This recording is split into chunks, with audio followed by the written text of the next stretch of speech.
Recently SGLT2 इनिबिटर्सबद्दल वाचलेलं आणि फार्मॅकमध्ये वाचलेलं माहिती होतं फक्त टाईप 2 डायबिटीज मेलायटिसमध्ये आपण यूज करतो तर आणि हे माहीत नव्हतं ते टाईप 2 डायबिटीज मेलायटिस सोडून पण अनेक यूजेस येतं.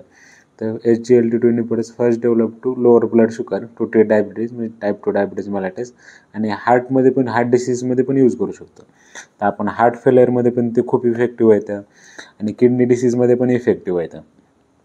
तर जे आपलं नेफ्रॉनचे PCT असते प्रॉक्सिमल कन्व्होल्युटेड ट्यूब्युल तिथे एक चॅनल असते SGLT2 म्हणजे सोडियम ग्लुकोज को ट्रान्सपोर्टर 2 तर ह्याला इनिबिट करतात हे ड्रग. त्याच्यामुळे ग्लुकोजचं रिअब्झॉर्प्शन होत नाही आणि आपोआप युरिन वाटो ग्लुकोज आणि सोडियम एक्सक्रीट केलं जाते.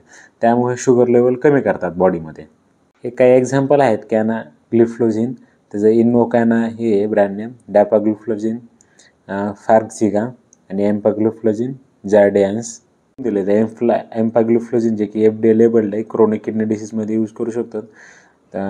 To reduce the risk of sustain GFR decline होते किडनी डिसीज त्यावेळी यूज करतात.